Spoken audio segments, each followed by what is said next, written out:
I was folding a purple sweater when the envelope came. Not a letter, not a bill, a manila envelope from the county courthouse, and I already knew what was inside because my lawyer had told me that morning that we were going back to court. I set the sweater down. I looked at it. My daughter's sweater. The one with the little blue flowers on the collar. I had been folding it every night for 3 weeks, since she stopped coming home. I opened the envelope at the kitchen table. The paper was thin, too thin for something that could ruin a life, but it did. The motion was from her mother, a motion for emergency custody, a motion that said I was an unfit parent, a motion that said my daughter was afraid of me. I read it twice. Then I put it down on the table and sat there for a long time. The kitchen was quiet. The clock above the stove kept ticking. I could hear the neighbor's sprinkler going off outside. Everything was so ordinary. Everything was so wrong. My name is Claire. I am 37 years old, and I need to tell you what happened, because no one else will, and because the version of it that sits in my chest is not the version that ended up in that courtroom. I met David when I was 31. He was a mail carrier in a small town outside of Dayton, Ohio. We met at a coffee shop on a Tuesday morning. He was reading a doe-geared paperback. I was pretending to work on my laptop. We talked for an hour. He laughed in a way that made me feel safe, which was rare for me. We dated for 2 years. He had a daughter named Mia. She was 4.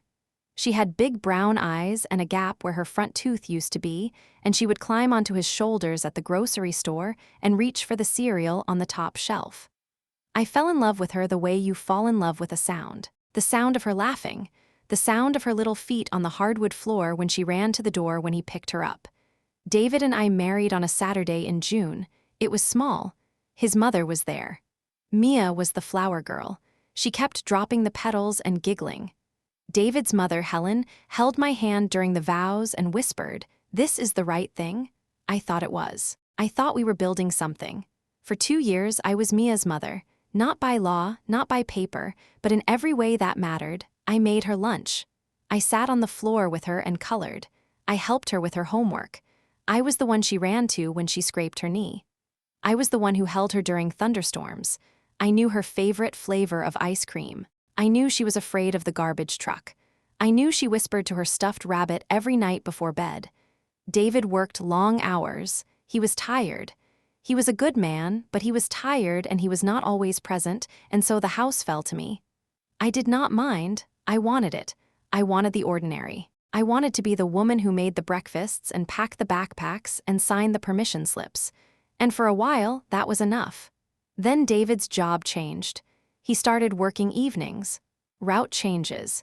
He would come home at 8 or 9 and go straight to bed. Mia and I would eat dinner together. We would watch cartoons. We would brush our teeth and read stories, and I would lie beside her on the bed until she fell asleep. She would grab my finger and squeeze it and say, "Don't go." I never went. That was our thing. I need to tell you about the woman who became my enemy because you will not understand any of this without her. Her name is Sandra. Sandra Reeves, Mia's biological mother.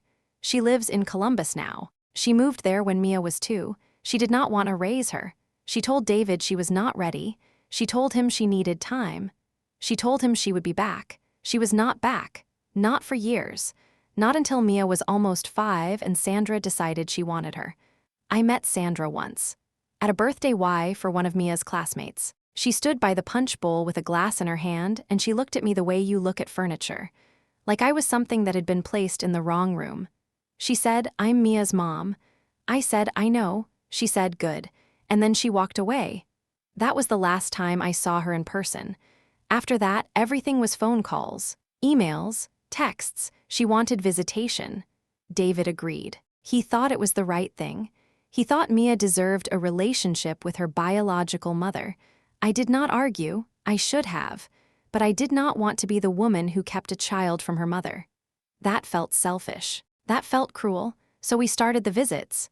Every other weekend. Sandra would pick Mia up on Friday evenings.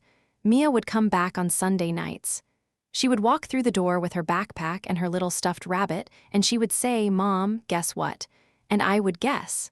And she would tell me about the zoo or the movies or the ice cream she had. And I would listen. And I would be glad she had that, but something started to change.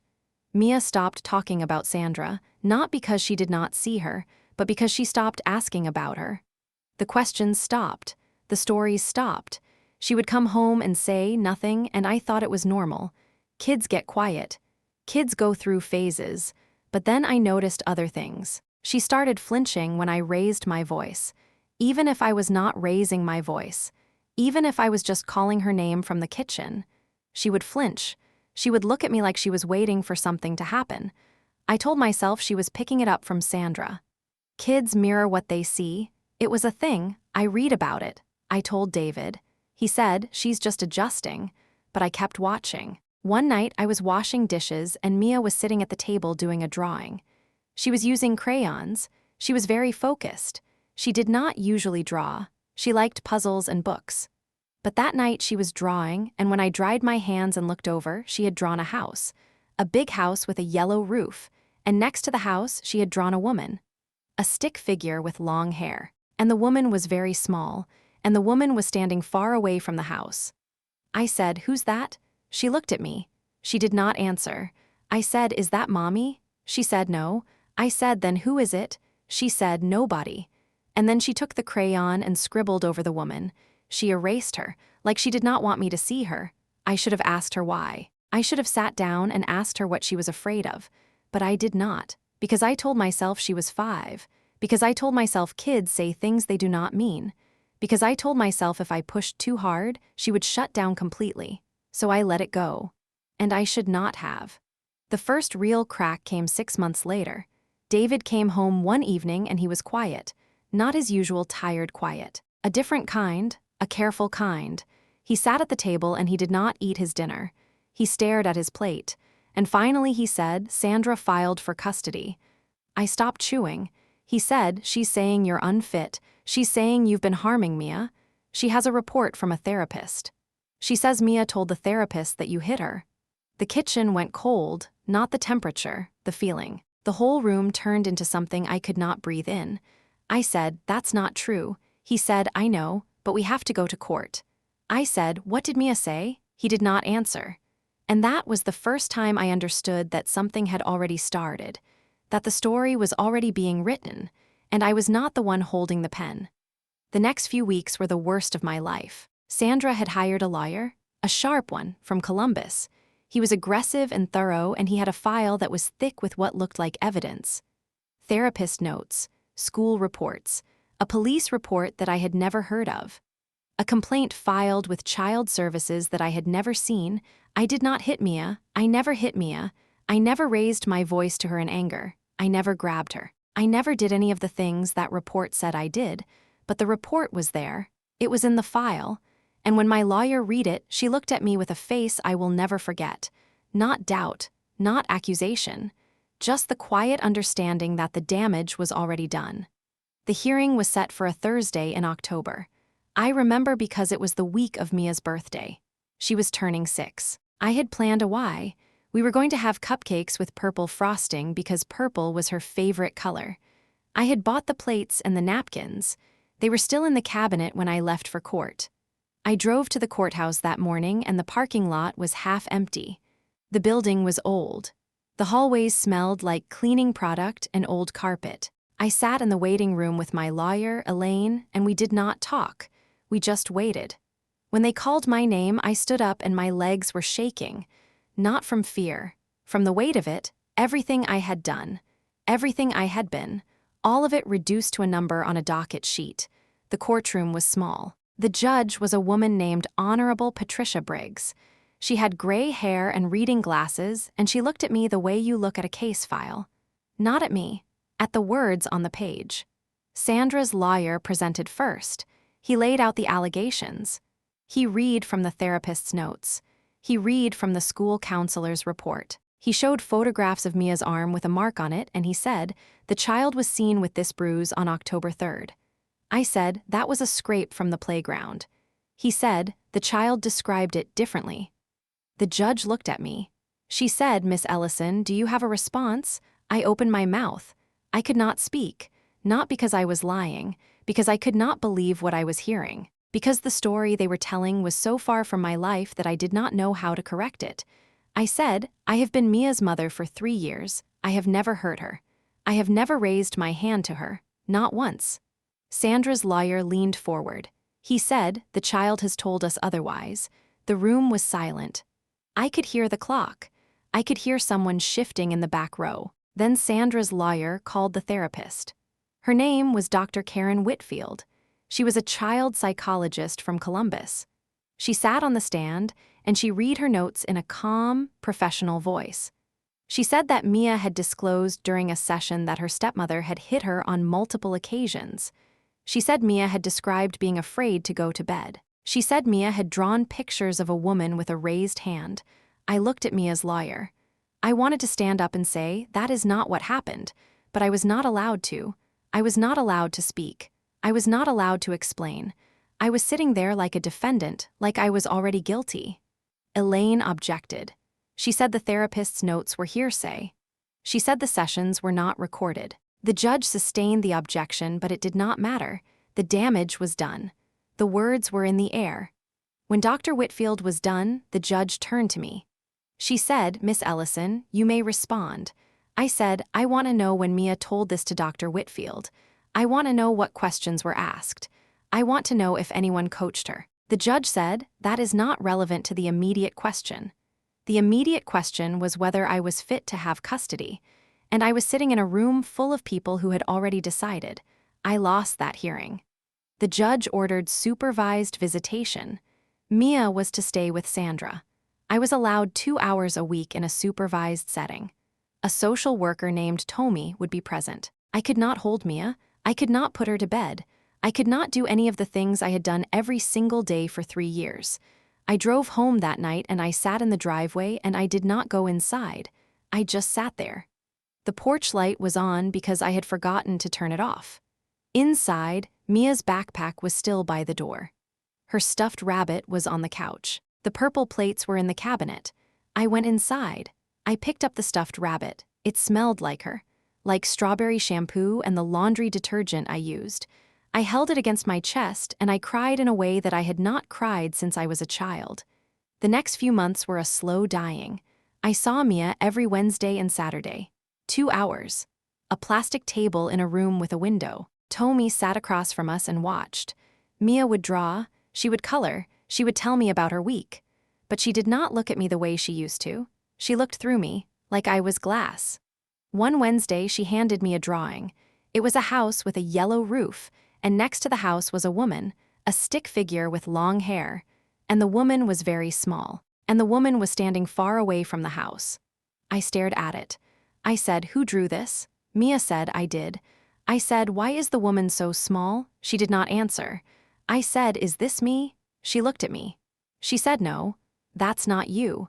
And then she took the drawing and folded it and put it in her backpack, and she did not say another word for the rest of the visit. I went home that night and I sat at the kitchen table and I unfolded the drawing. The paper was soft from being folded. The crayon marks were faded.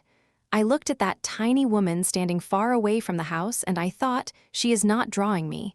She is drawing someone else. Someone who is not there. I did not know what it meant, but I kept it. I put it in a drawer. I told myself I would figure it out later. The supervised visits continued. I started to notice things. Small things. Mia would come home from Sandra's with new clothes that did not fit, shoes that were too big, a jacket that smelled like someone else's house. Sandra was spending money on Mia, not because she loved her, because she wanted to look like the better parent. Because in family court, the parent who provides more wins. I also noticed that Mia was changing. She was becoming quieter. She stopped talking about school. She stopped asking about her friends. She would sit in the plastic chair across from me and stare at the window, and I could see something in her eyes that I had never seen before. Not sadness, not anger, just distance, like she was learning how to leave people. One Saturday during the visit, Mia whispered something to me. It was so quiet I almost did not hear it. She leaned across the table and she told me to say those things. I froze. She said about hitting, about being scared. She told me to say it. I did not move, I did not breathe. I looked at her and she looked back at me and her eyes were wide and scared and she looked so small sitting in that plastic chair that I wanted to reach across the table and hold her, but Tommy was right there and I could not. I said, "Who told you?" Mia looked at the floor. She said, "My mom."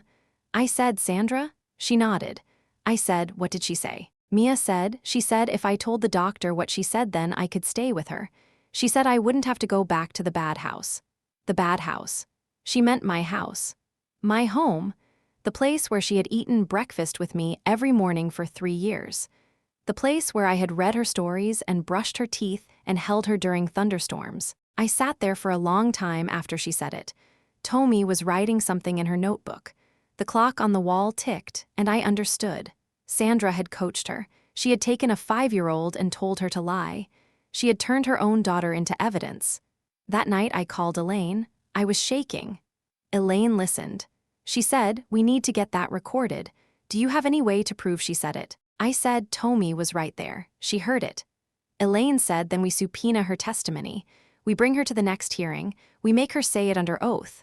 I said, "What about the drawing?" Elaine was quiet for a moment.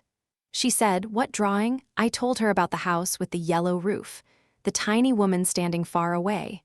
I told her Mia had drawn it twice now, once at home, once in the visit room. Elaine said, "That could be significant. Children express what they cannot say. If she is drawing the truth, it could undermine the therapist's findings." I said, "I want to bring it to court." Elaine said, "We can try, but a drawing is not testimony. We need more." I said, "I know, but I have it, and I am not going to let it disappear."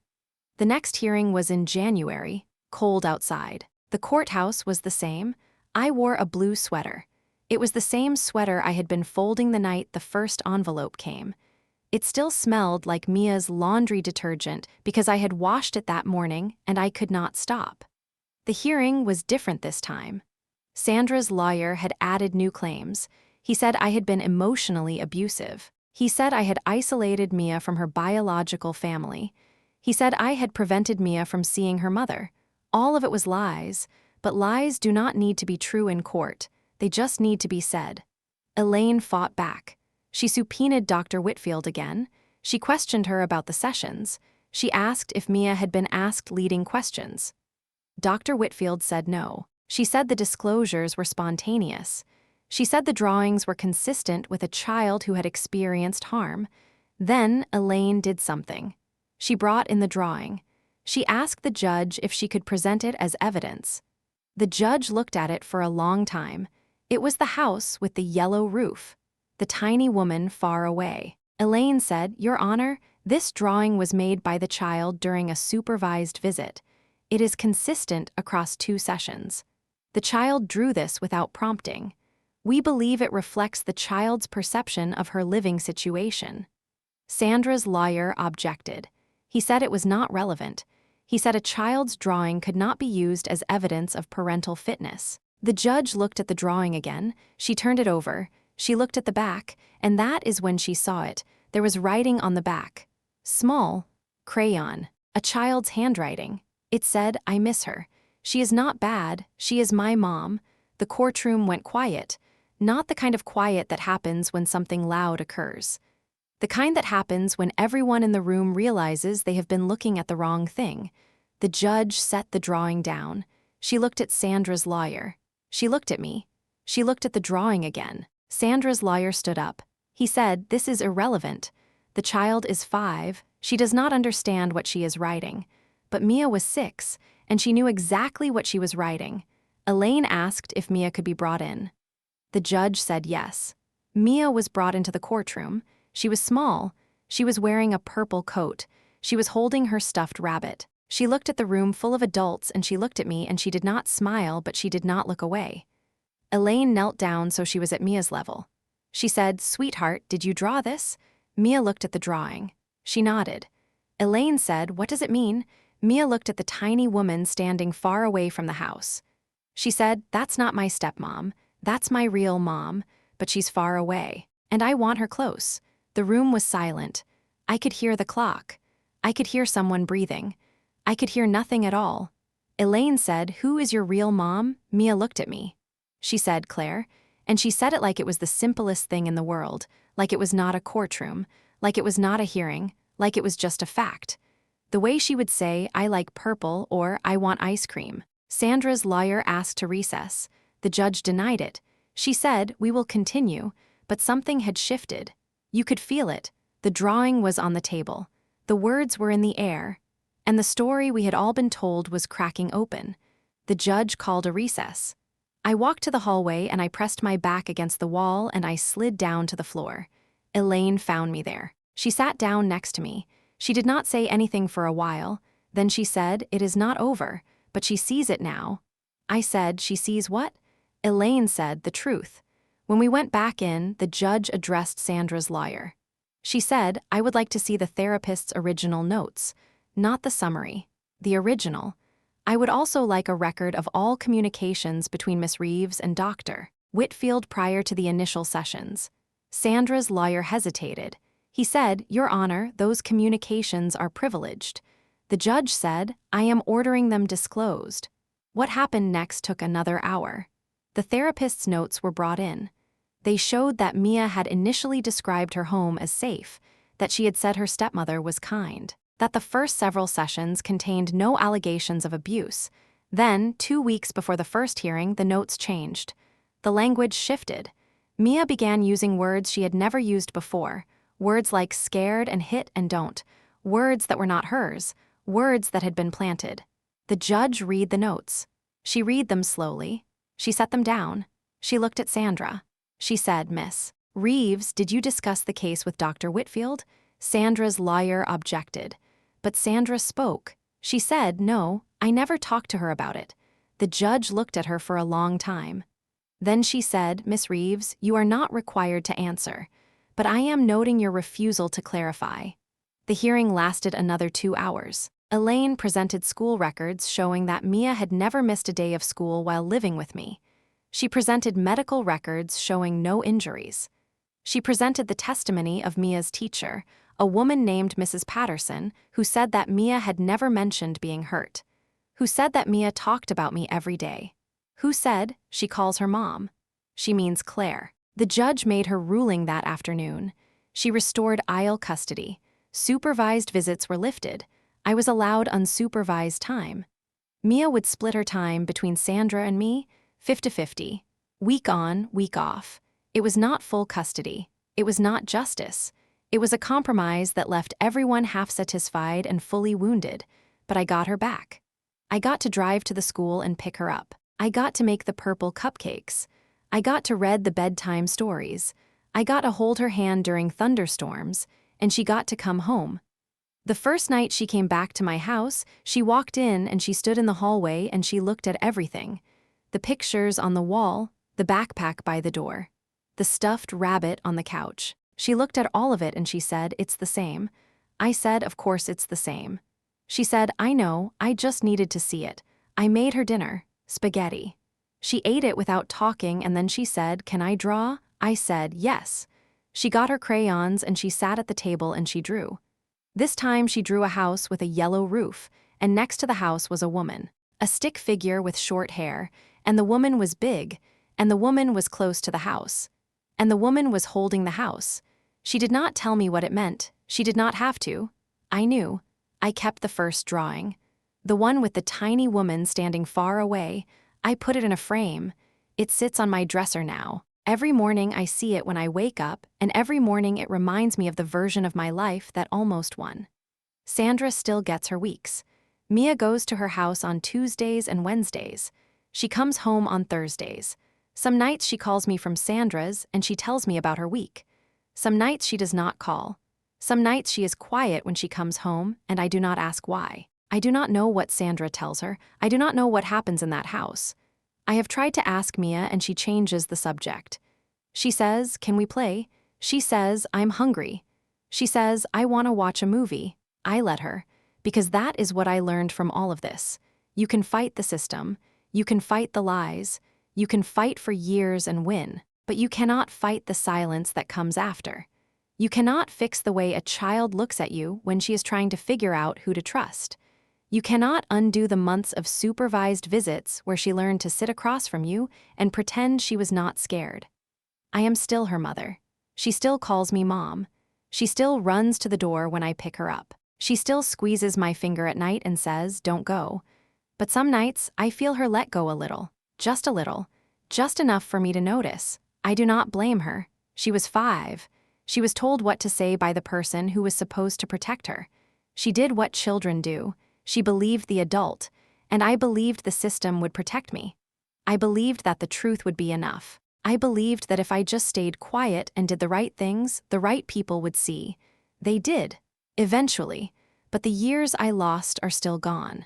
The Wednesday nights I did not get to tuck her in. The birthday wise I watched through a window. The sound of her laugh that I had to hear through a phone. I have the drawing, I have the memory. I have the girl who calls me mom and sometimes looks at me like I am someone she is still learning to keep. And that is the whole story. Not the courthouse version. The real one. The one that lives in the quiet of a house that smells like strawberry shampoo and laundry detergent and something that is almost, but not quite, like home again.